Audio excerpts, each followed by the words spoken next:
तरफ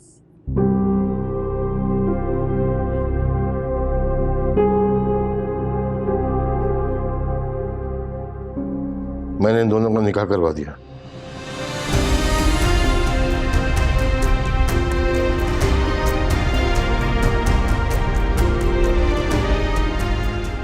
आपका क्या ख्याल, आप दूसरी बीवी लेकर आएंगे? मैं बर्दाश्त कर लूंगी, इसके साथ रह लूंगी, गुजारा कर लूंगी हर किसी। और आपका बाप वो तो बड़ा चालाक निकला।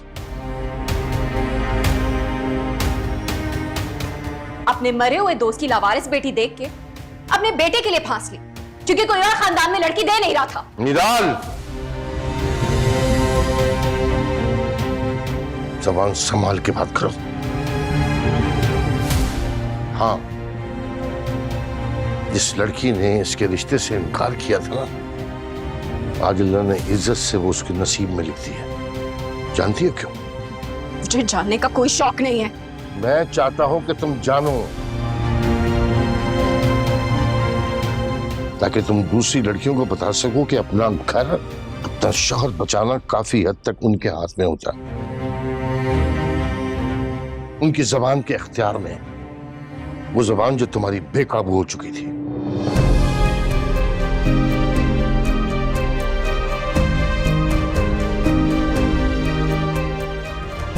मैं अनाया को इस घर की इज्जत बना के लाया हूं, जिस तरह तुम्हें लेकर आया था। और अब चाहता हूं कि तुम दोनों खुले दिल के साथ एक दूसरे को कबूल करो। पर हाँ, आइंदा इस घर में कोई चीख पुकार सुनना नहीं चाहता मैं।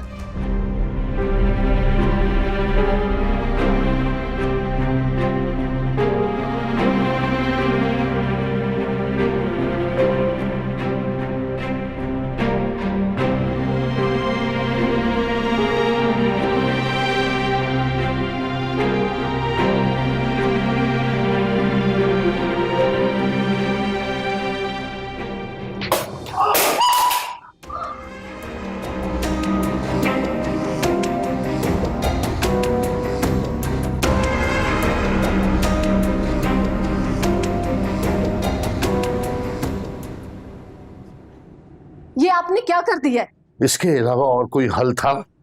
क्यों नहीं था हल? कोई वक्त होता है, कोई तरीका होता है। मुझे जो मुनासिब लगा वो मैंने कर दिया।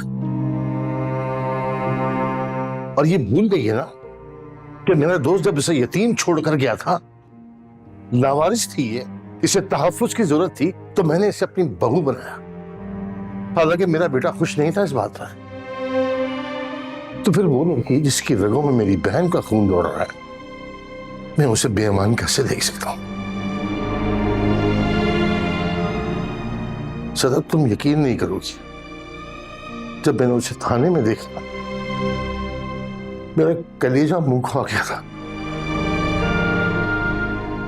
कि ये वही लड़की जिसे तुमने घुट्टी पिलाई थी,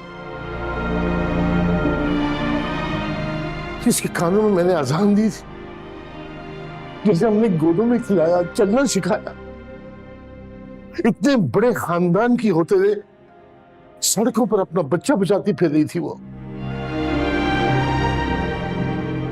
इसके बाद भी उसे तहफ्फुज देने पर कोई दलील बचती है?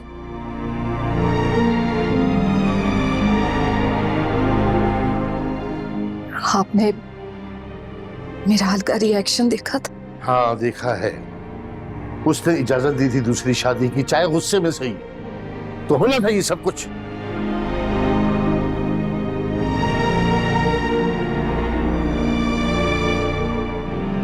और तुम परेशान ना हो, सब ठीक हो जाएगा।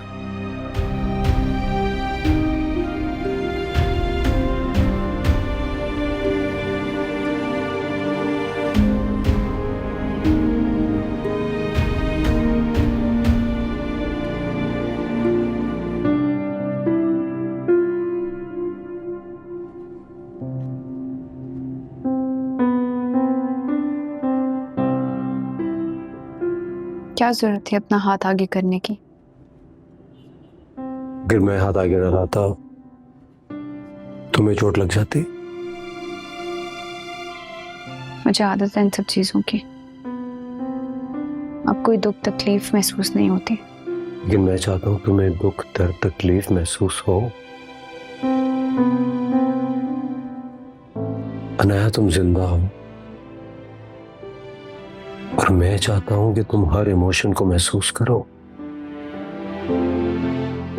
मैं चाहता हूं तुम जिंदा लोगों की तरह रिएक्ट करो। कैसे रिएक्ट? अनाया जब तुम्हें रोना आए तो रो लो, जब हंसना चाहो तो खुल के हंस सको। अब ये तुम्हारा अपना घर है। मैं चाहता हूं तुम अपनी आने वाली जिंदगी के बारे में सोचो। तुम एक पढ़ी लिखी लड़की हो, अपना करियर बना सकती हो, जो चाहे कर सकते हो। मैं तुम्हें इस चार दीवारी में कैद करने के लिए नहीं लाया। मैं चाहता हूं यहां से तुम अपनी पहचान लेके आगे बढ़ो।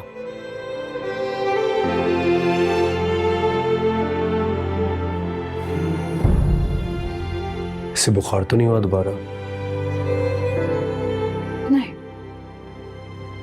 आज इसे इस दुनिया में पूरे 10 दिन हो गए ना, और तुमने अभी तक इसका नाम भी नहीं रखा।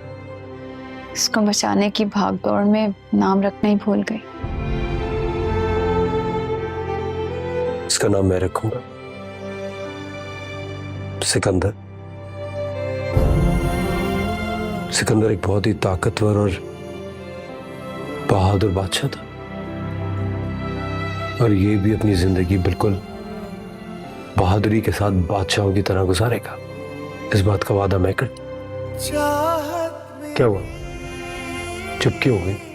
नहीं, बहुत खूबसूरत नाम है, सिकंदर।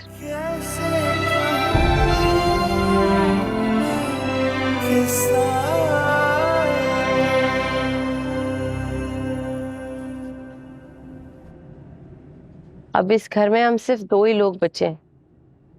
तीसरी तो सिर्फ खामोशी है जो चारों तरफ से बरसती है। कभी कभी तो लगता है कि इस घर की जमीन भी खामोशी उगलती है। बेटा, इस खामोशी को भी हमारा नसीब जासिम की मोहब्बत नहीं बनाया। उसकी मोहब्बत का कोई कसूर नहीं है अब्बू। आप ये बातें कब समझेंगे कि ये झूठी अनाज, जिद और तकब्बुर से सिर्फ चीजें बर्बाद होती है। अच्छा, तुम जो कहती हो मैं मान लेता हूँ, बल्कि आज के बाद तुमसे कोई इख्तिलाफ भी नहीं करूंगा। आप प्लीज मेरी एक और बात मान लें, इनकार मत कीजिएगा। अब तो मैं आपकी इकलौती औलाद हूँ। कहो, क्या मनवाना चाहती हो? अब जासिम के खून के बदले में अपना पोता ले रहे हैं, लेकिन आपने ये सोचा कि अम्मी के गुजरने के बाद जासिम कैसे पला था? हालांकि वो बड़ा था, तकरीबन 10-12 साल का था। तो फिर आप कैसे उसी का 10-12 दिन का बच्चा उसकी माँ से जुदा कर रहे हैं? ये सजा है उसकी माँ की। अब्बू, उसकी माँ का कोई कसूर नहीं है। ये बात आप भी जानते हैं और मैं भी जानती हूँ। तुम आखिर कहना क्या चाहती हो बेटा? मैं जासिम की औलाद को ममता का दुख नहीं देना चाहती। मैं नहीं चाहती कि जिस दुख से हमारा जासिम गुजरा, उसका बच्चा भी वही दुख से गुजरे। हम अनाया से बात करते हैं, उसकी मर्जी से हम उसे अपने घर पे ले आएंगे, उसको इज्जत और एहतराम से रखेंगे और बिना कहे उसकी हर ख्वाहिश और जरूरत पूरी करेंगे। जब हमारे जासिम की औलाद को उसका हक और तहफ्फुज मिलेगा तो उसकी रूह को सुकून मिल जाएगा। और अब्बू, आप भी सुकून महसूस करेंगे, मेरा यकीन कीजिए।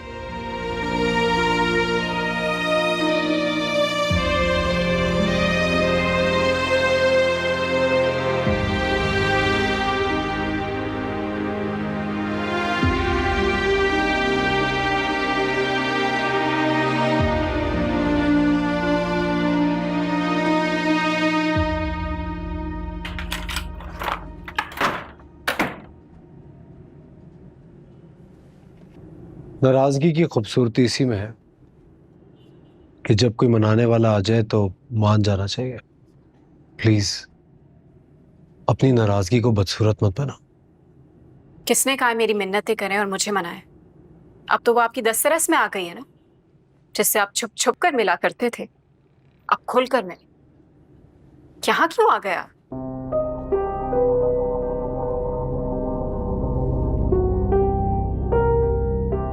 क्योंकि यहां भी मेरी बीवी रहती है जो मेरे फराइज में शामिल है। मैं तुम्हारी किसी किस्म की कोई हक तलफी नहीं करूंगा। तुम्हारा आज भी वही इज्जत का मकाम है जो कल था। आपको नहीं फर्क पड़ता होगा, लेकिन मुझे फर्क पड़ता है। आपने एक बदकिरदार लड़की को मेरे मुकाबले लाके खड़ा किया और आप कह रहे हैं फर्क नहीं पड़ता। मुझे अपनी सेल्फ रिस्पेक्ट बहुत अजीज है।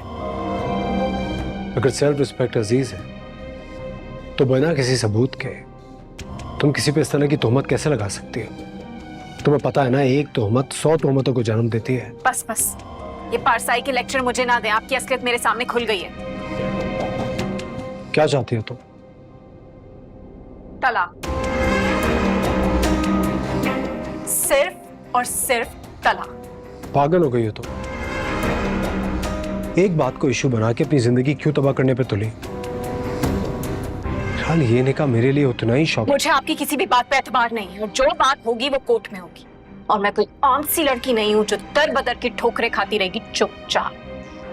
सुन लिया आपने?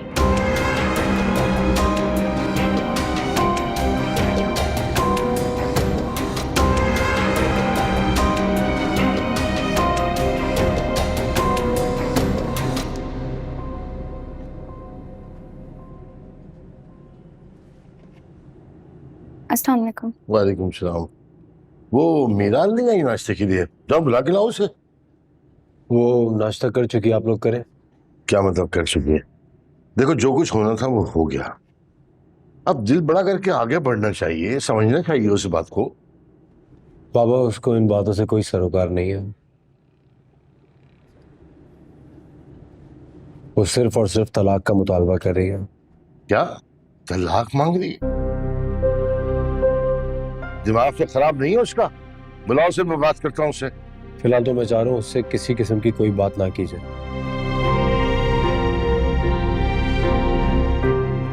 थोड़ा वक्त दे उसे, फिर देखता हूँ।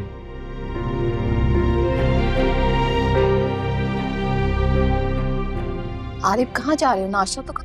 ऑफिस जा रहा हूँ, देर हो रही है, एक मीटिंग लाइनअप हुई हुई है।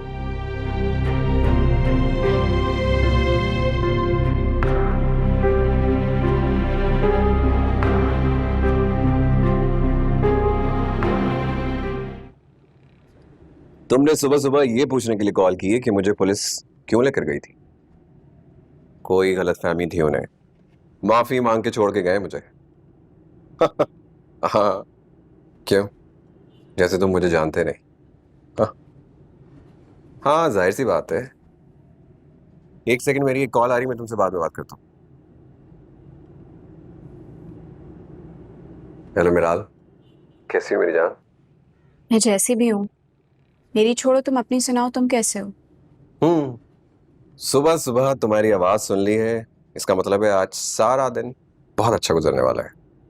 अच्छा, मेरी आवाज इतनी सुरीली लगती है? क्यों? तुम्हारे उस शौहर ने तुम्हें कभी नहीं बताया कि जब जब तुम बोलती हो दिल की धड़कनें रोक देती हो? वो क्या बताएगा? उसे अपनी पहली मोहब्बत से फुर्सत मिले तो, मेरी आवाज सुनाई दे तो। तुम्हें पता है यार, मैं किस तकलीफ से गुजर रही हूँ, किस असियत से गुजर रही हूँ। क्यों? क्या हुआ मिराल? सब ठीक तो है? तुम ठीक हो? कुछ भी ठीक नहीं है अयास। आरिफ ने तो घटियापन की हद कर दी। पहले उस लड़की से ताल्लुकात कायम रखे और जब नतीजा सामने आया तो क्या, उससे दूसरी शादी कर ली। और मुझे हैरानी इस बात की है अयास कि ऐसे कामों में तो माँ बाप घर से निकाल देते हैं। यहाँ तो उल्टी गंगा बह रही है। अब्बा जी अपने बेटे के सर पे सहरा लगा कर आए हैं। Really? अब तुम क्या करोगी? तुमने क्या सोचा है? तुम मुझे बताओ ना कि मैं क्या करूं, मुझे मशवरा दो, क्योंकि अब तो मैं आरिफ के साथ नहीं रह सकती। उसूलन तो मिराल तुम्हें उसके साथ रहना भी नहीं चाहिए। मैंने तुम्हें हमेशा दोस्त समझ के मुखलिस मशवरे दिए हैं। आज भी मैं तुम्हें यही कहूंगा कि इस तरह खाली हाथ झाड़कर वापस मत आ जाना। उसे एटलीस्ट टीज करो, परेशान करो, उसे ऐसी अजियत दो कि वो तुम्हें हमेशा याद रखे। तो ठीक कह रहे हो, मुझे कुछ ऐसे ही करना पड़ेगा। बदला तो मैं लूंगी। बाय।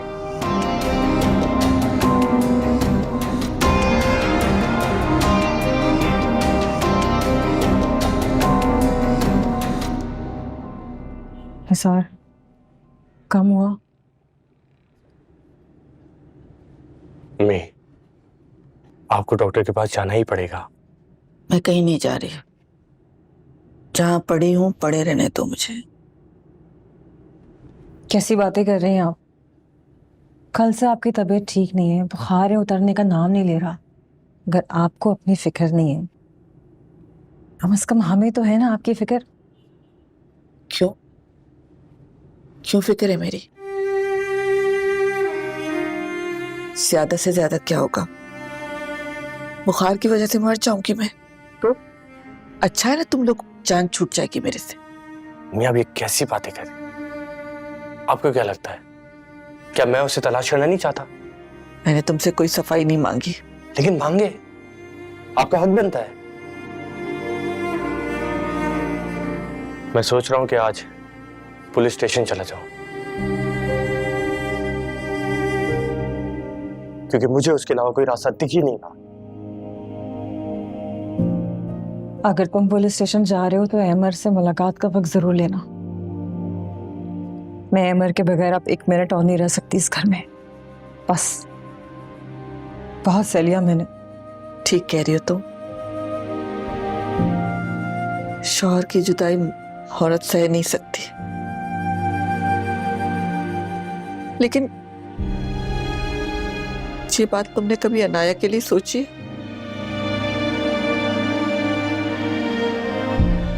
इतनी छोटी सी उम्र में मेरी बेटी बेवा हो गई।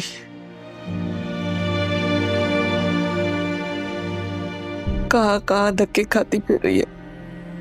तना बच्चा पैदा किया और अब तुम दोनों से अपने बच्चे को बचाने के लिए दर दर की ठोकरें खा रही है। कभी कभी तुम्हें उसका एहसास नहीं?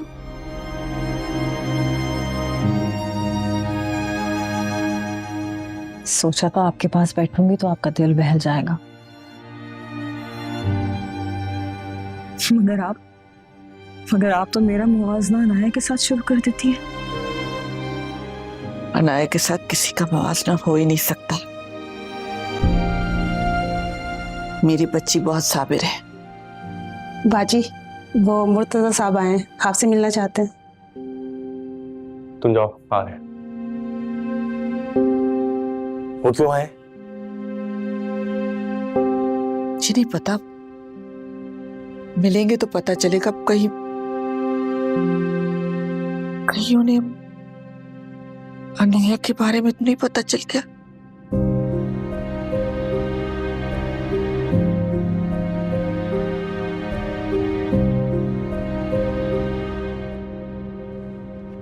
कैसी आप ताईजान? अल्लाह का शुक्र है मैं ठीक हूँ। तुम लोग बताओ, अचानक आ गए, सब ठीक तो है ना? कुछ भी ठीक नहीं रहा भाभी इस पूरे खानदान में। वो तो हमने सोचा कि चलो हम छोटे होकर ही अपने बड़ेपन का मुजाहरा कर लेते हैं। आपकी तबीयत को क्या हुआ है ताईजान? आपके हाथ भी इतने गर्म है, क्या हुआ? आप ठीक तो है ना? हाँ मैं ठीक हूँ, बस वो जरा मौसमी असरात है। हैमा, जाओ चाय तो बना कर आओ। अरे नहीं, किसी को कहीं जाने की जरूरत नहीं है। हम तो बस थोड़ी देर बैठने के लिए आए हैं।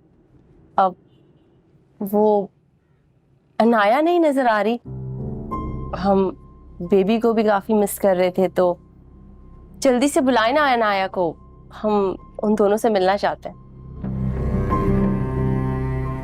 वो सनिया, बात ये कि देखिए ताईजान, उस रोज हमारा मुतालबा फजूल था।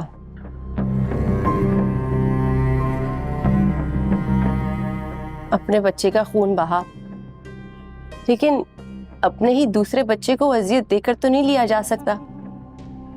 हमारी बस एक ख्वाहिश है कि अनाया अपनी मर्जी से हमारे साथ घर चले, और अगर वो अपने भाई को माफ करना चाहती है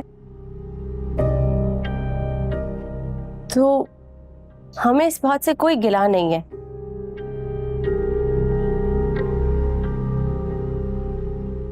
बस एक छोटी सी गुजारिश है कि अनाया हमारे साथ घर चले, यानी जासिम के घर पे रहे।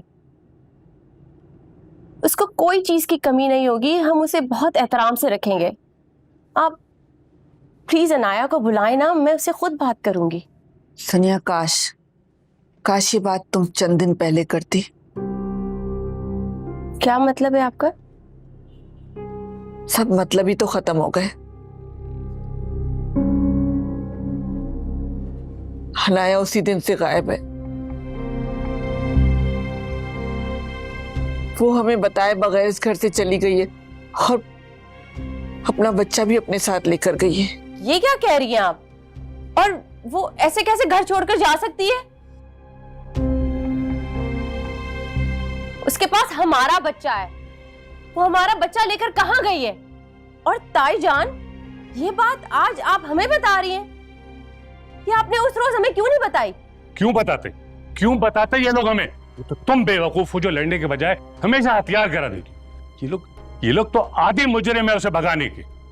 और एक बात मेरी अच्छी तरह याद कर ले भाभी, अगर मेरे जासिम के बच्चे को कोई नुकसान पहुंचा ना तो फिर आप देख लेना। एक बेटा तो आपका वैसे ही जेल में सड़ रहा है, दूसरे को मैं जमीन के नीचे पहुंचा दूंगा। चलो तुम यहां से। ये लोग इस काबिल नहीं है कि इन्हें माफ किया जाए, खुद ढूंढ लेंगे हम। चलो।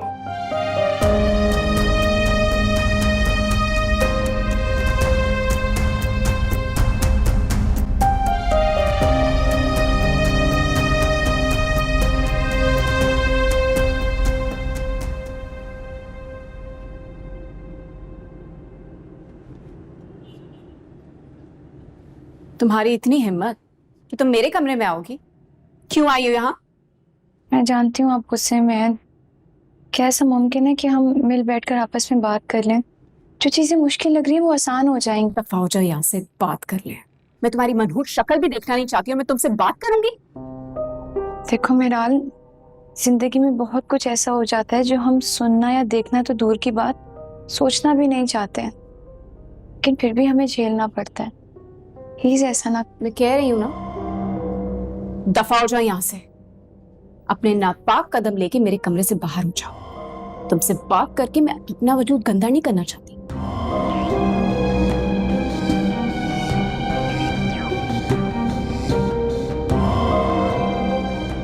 ज्यादती मेरी तरफ से हुई थी, मुझे गिल्ट था, इसीलिए मामला सुलझाने आ गई थी। लेकिन बाज़ औक़ात मजलूम अपनी बददिमागी की वजह से खुद ही जालिम की सिफ्त में आ खड़ा होता है, और तुमने अपने लिए वो सिफ्त चुन ली है।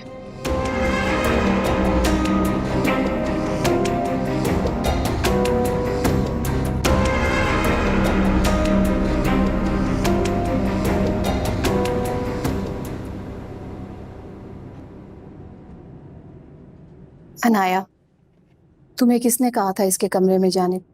मानी, मेरा दिल मलामत कर रहा था, और जो भी है वो आरिफ की पहली बीवी है। शौहर की दूसरी शादी से ना इतना आसान नहीं होता। मैं बस यही कहने गई थी कि आपस में मिल बैठकर कोई दरमियाना रास्ता निकाल लेते हैं। लेकिन अगर उसमें अकल होती तो ये नौबत ही क्यों आती? उसने तो शादी के बाद खुद को चेंज कर लिया था। मैंने जो समझकर शादी की थी वैसी वो बिल्कुल नहीं रही। मानी, मैं नहीं चाहती कि आपके घर का माहौल खराब हो, और मेरी वजह से खराब हो ये तो मैं हरगिज नहीं चाहूंगी। तो तुम क्या करना चाहती? मैं जॉब करना चाहती हूँ मानी। मैं अपने बच्चे को खुद ही पाल लूंगी, और वैसे भी निकाह का टैग तो लग ही चुका है, जो कि हमारी सोसाइटी में औरत के सर्वाइवल के लिए बहुत ज़रूरी है। बस मैं नहीं चाहती कि मैं किसी को हर्ट करके जीऊँ। यही कहने गई थी मिराल को। और तुम्हें लगा कि वो तुम्हारी बात समझ जाएगी। हरगिज नहीं।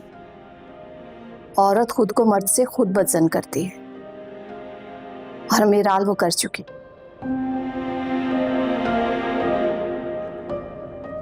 अनाया, ये घर तुम दोनों का है, कोई जरूरत नहीं किसी के सामने डीवैल्यू होने की।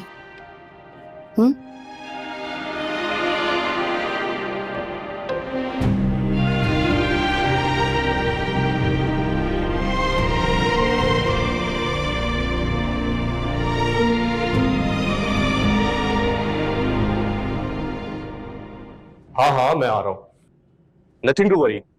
मैंने कहा ना मैं आ रहा हूं। मी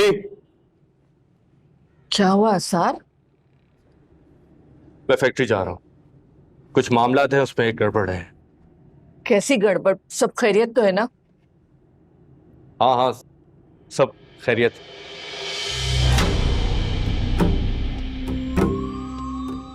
अनाया,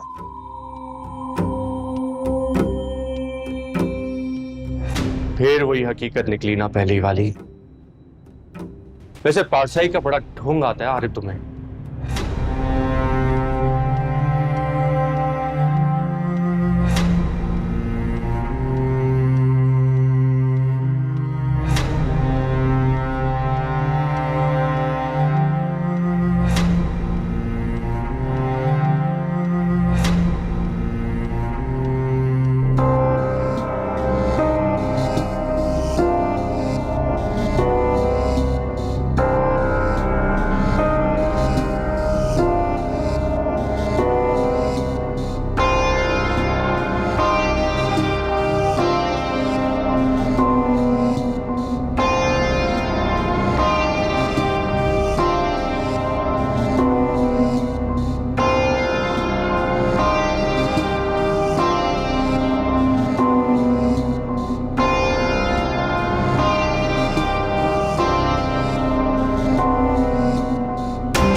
कहाँ चली गई थी तुम? तुम्हें कुछ एहसास भी है कि मैं कितना परेशान हो गई थी? मेरा एहसास न करती, इस मासूम जान का तो एहसास कर लेती। अगर खुदा न खास्ता ऐसे कुछ हो जाता तो। इसी के लिए तो गई थी अम्मी। अगर इसे यहाँ कुछ कर दिया जाता फिर? अम्मी, आपको पता तो है ना, जब औरत माँ बनने के मरहले से गुजरती है ना, तो इतना दर्द, इतनी तकलीफ सहती है कि फिर दुनिया का हर दर्द छोटा लगने लगता है। और वैसे भी मुझे अब इन छोटी छोटी बातों से फर्क नहीं पड़ता, तकलीफ नहीं होती। अगर किसी चीज की होती है तो इसकी फिक्र होती है, जिसको मैंने इतनी तकलीफों के बाद हासिल किया है। मैं तुम्हारा दर्द समझ सकती हूँ बेटा। अच्छा, मेरे पास बहुत अच्छी खबर है तुम्हें सुनाने के लिए। तुम सुनोगी तो खुश हो जाओगी। पप्पू, हम भी आपको खुशखबरी सुनाने के लिए आए थे। अरे तो फिर सुनाओ ना, देर किस बात की है? पप्पू, मैंने अनाया से निकाह कर लिया है।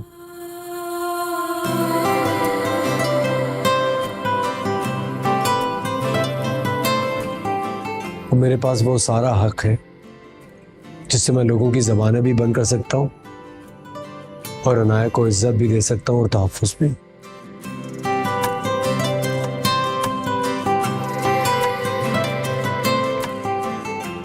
अल्लाह ताला तुम दोनों की जोड़ी सलामत रखे।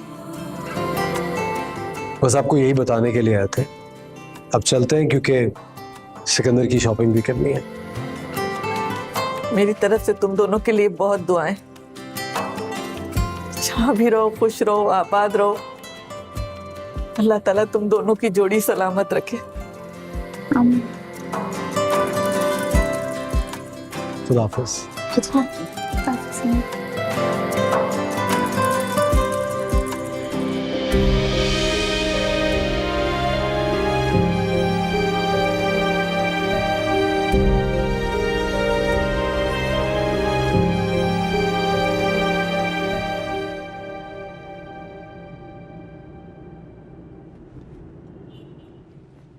अनाया, मैं 2-3 दिन से देख रहा हूँ तुमने यही कपड़े पहने हुए हैं, तुम्हारे पास और कपड़े नहीं है क्या? नहीं, जब घर से निकली थी तो कपड़ों से ज्यादा सिकंदर की फिक्र थी, अपनी चीजों पर ध्यान ही नहीं गया। अच्छा, देखो अनाया, अब तुम अपने घर में हो, अब तुम्हें अपना ध्यान रखना है, अपने लिए ना सही मेरे लिए तो अपना ख्याल रखा करो।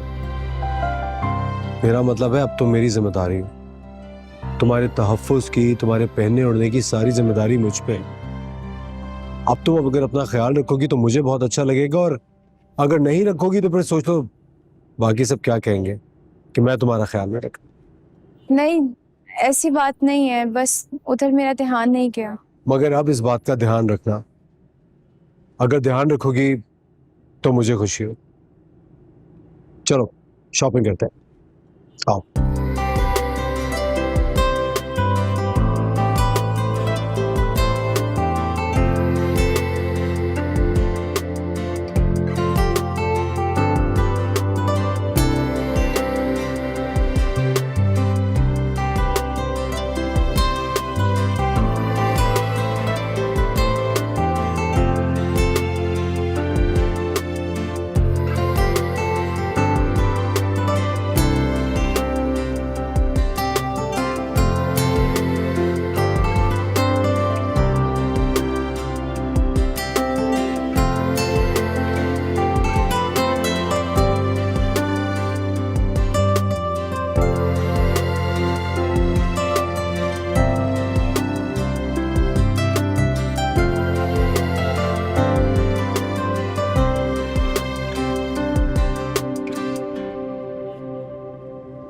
ये क्या बता रही हैं आप?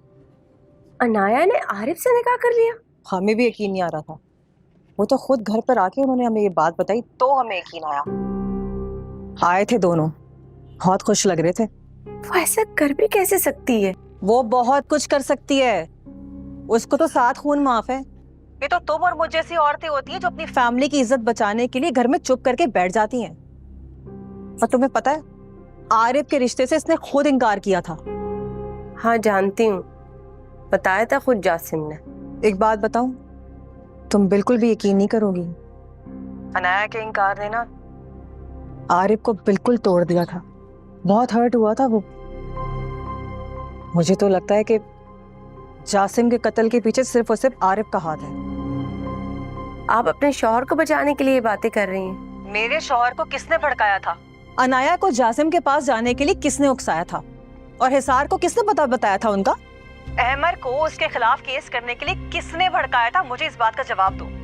देखो, उन सारी बातों से तो सिर्फ एक ही बात साबित होती है कि जासिम का कत्ल सिर्फ और सिर्फ आरिफ ने किया है। उसकी तो दिल की मुराद पूरी हो गई ना। मुझे आपकी बात बिल्कुल समझ नहीं आ रही। इसमें ना समझ आने वाली कौन सी बात है? अगर उनकी फैमिली चाहती तो ये मामला ठंडे दिल से तय हो सकते थे, लेकिन नहीं। मुझे सिर्फ ये बता दें, हमारा बच्चा कहाँ है? मेरे जासिम की औलाद कहाँ है? पहले ये तो कंफर्म कर लो कि वो बच्चा क्या वाकई में जासिम का है या फिर नहीं। मेरा मतलब है कि वो तो जासिम के साथ कुछ ही दिनों रही थी ना, बाकी सारा वक्त तो उसने आरिफ के साथ फ्लैट पे गुजारा था। तो अब ये तुम बेहतर समझ सकती हो कि बच्चा किसका है। खैर, बच्चा उन्हीं के पास है। और मैं तुमसे एक और बात करना चाहती हूँ, लेकिन प्लीज प्लीज ठंडे दिमाग से सुन लो। जी बोले। देखो, जब तुमने अपने दिल में माफी की गुंजाइश निकाल ही ली है तो अहमर पर से केस वापस ले लो। देखो, जो फसाद की जड़ थी वो तो अपनी जिंदगी आबाद कर चुकी है ना, वो तो सुकून से अपनी जिंदगी गुजार रही है। मगर मैं किस बात की सजा भुगत रही हूँ? मैं अब्बू से बात करती हूँ। काश केस वापस लेने से मेरा भाई भी वापस आ जाता।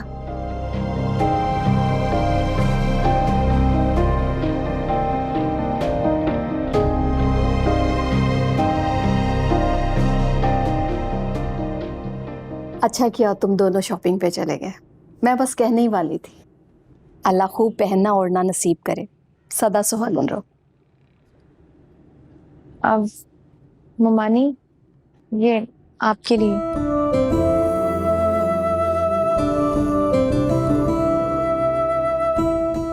बेटा इसकी क्या जरूरत थी? क्यों जरूरत नहीं थी? जब आरिफ सबके लिए शॉपिंग कर रहे थे तो पहला नंबर तो आपका ही बनता है। तुम दोनों की नई नई दूसरी शादी हुई है ना, 9 जोड़ों की तरह ये चीप सी शॉपिंग करके अजीब नहीं लग रहा? मुझे तो नहीं लग रहा। तुम इतना तैयार होके कहाँ जा रही हो? तुम्हारी बेकार सल्तनत पर थूक कर जा रही हूँ, क्योंकि मैंने सुना है कि अगर आप गंदे माहौल में रहते हैं तो आप अंदर से बदबूदार हो जाते हो, और तुम्हारे लिए मैं अपने आप को बदबूदार नहीं कर सकती। मुझे अफसोस हो रहा है तुम्हारे इन जुमलों पे।